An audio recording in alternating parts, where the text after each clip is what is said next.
Da da da da da da da da da da da da da da da. Well, it has been a fun week's vacation, listeners, but I am glad to be back on the air. I had a bit of a crisis, but I am feeling A-OK now. And if I wasn't, I would be sure to show it rather than just grinning and bearing it now, wouldn't I? Welcome back, dear listeners, to Vermont Stretch Radio, the radio show broadcast to you live from Killington Gimel, home of Earth Gimmel's first ski resort. You might be asking, can I survive another winter? But we're asking you, can you survive another winter without hitting the powder? Now, today's hot topic is The Fallen. The Fallen. I loathe The Fallen. I hate them. There's just something horrible about people that just randomly kill and mutilate other people for a reason. It's just because you're killing people, you need to add religion on top of that. I don't really think there's anything other than Viking paganism that really encourages violence religiously. I mean, I am all for selective usage of scripture and in creative interpretation of rules. I mean, that is how I'm getting my tax break for being a hero organization. But I don't think the Fallen are being genuine here. Which is to say, I think they are being genuine. Bad news for anyone who is a Case 53, anyone who isn't white, anyone who isn't straight, anyone who isn't a cape, and anyone who doesn't agree with them. And some of the people that do agree with them.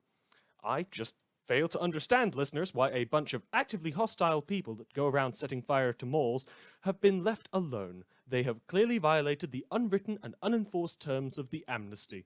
They clearly hate the wardens. They clearly pose a threat to everyone around them, including themselves. Honestly, by this point, I think the wardens wouldn't even do anything if a rabid wolverine with Ms. Mathers painted on its back started running around their lobby and mauling receptionists. Ooh, Nora, remind me of that one later.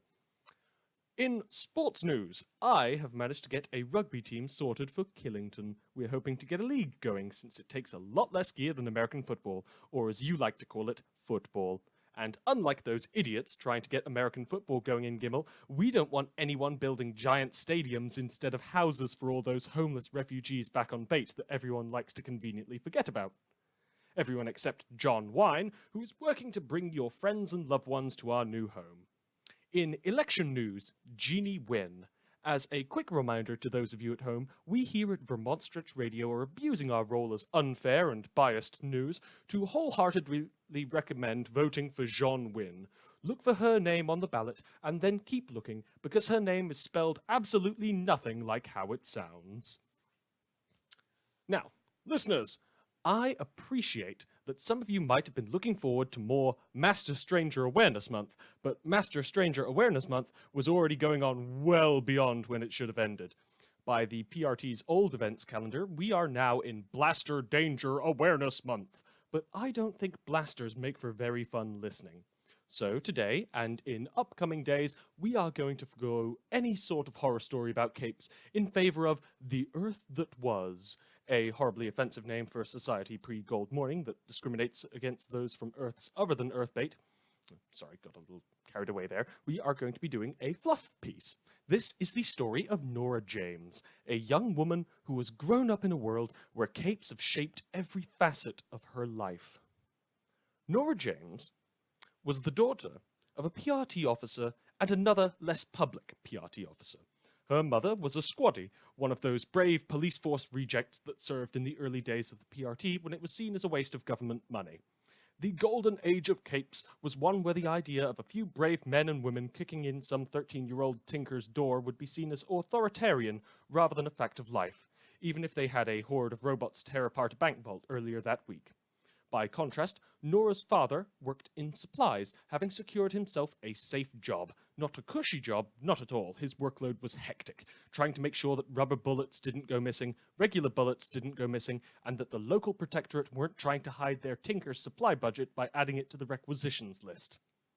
Now, one day, Nora's father, Carl, was taking his lunch break when he saw a woman arm wrestling the protectorate cape Brute Squad. She lost, of course, getting her arm broken in the process, but at some point in the mess, people shouting for a medic, pieces of her elbow poking out from her skin, Brute Squad trembling in horror and standing up from the table, at some point she seemed to catch his eye. He gave a brief and unsure wave, not really knowing what to do. A week later, the two met again. Nora's mother, Kiley James, was sipping at a cup of water with her good hand, the other still in a cast. She'd been released from hospital, but the idea of sitting at home, idle, for nearly a month while she waited for her arm to heal wasn't something that Kiley wanted to face. She'd made up her mind to spend that time doing minor errands for the supplies department. Carl made another brief, unsure wave, having caught her eye, and Kiley spent a minute or so tutting and clicking her fingers before she could finally place his face. Carl collected a cup of water from the cooler, and the two of them started talking.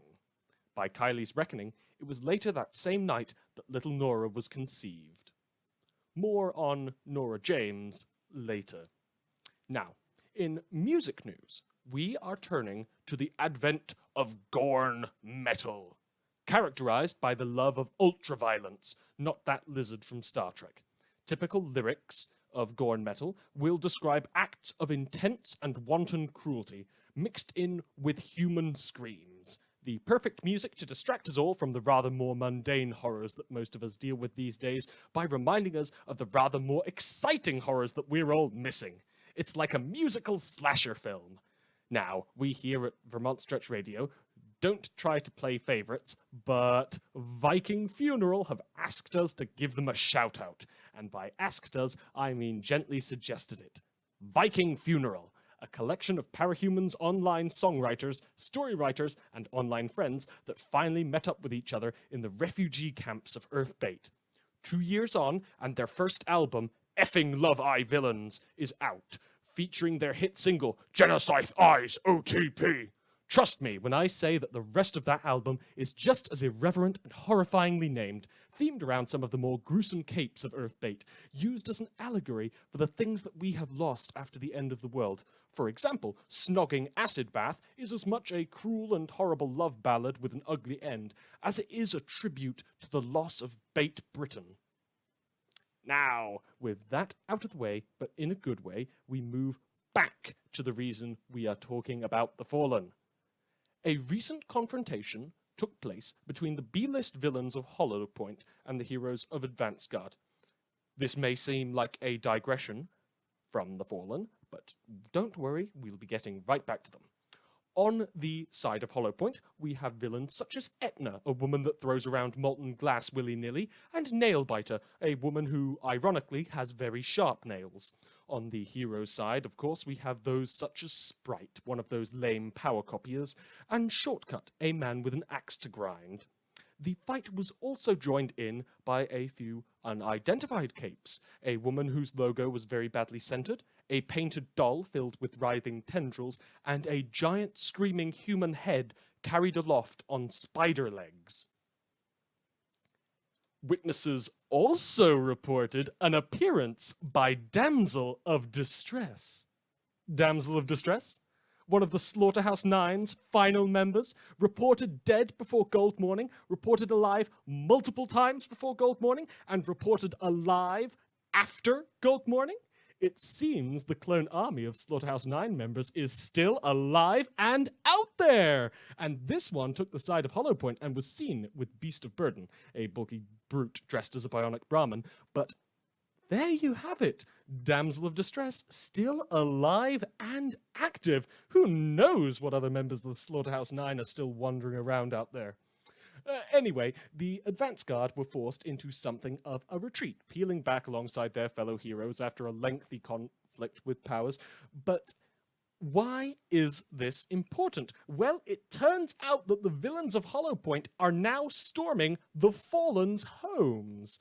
On one side, a collection of B-list villains with the backing of the tyrants that control Brockton Bay with all but outright government appeal, and on the other, a horde of religious zealots, racists, and murderers. Not separate categories there. Those descriptors all pretty much apply to the Fallen. And we will be staying here, giving you live updates as we learn more about this villain-on-villain war.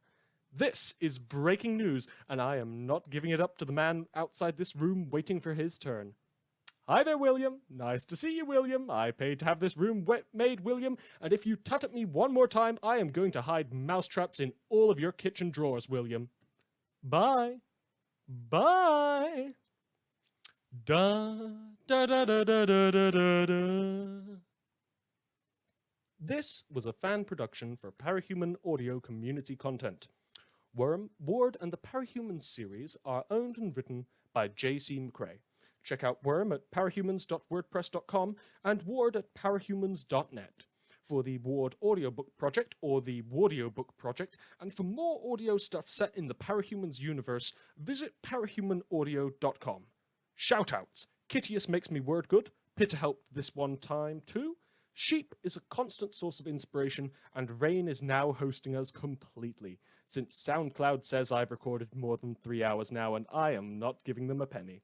A shout-out as well to Gaia, Pericardium, and the rest of the Cauldron mods. And of course, a shout-out to Night Vale. A shout-out to Night Vale that has never been mentioned before and never will be again. Go listen to Night Vale. You will want to laugh, cry, and experience the sensation of a cold-clawed hand resting on your shoulder. Why aren't you listening to Night Vale? Everyone loves Night Vale. So thank you for listening.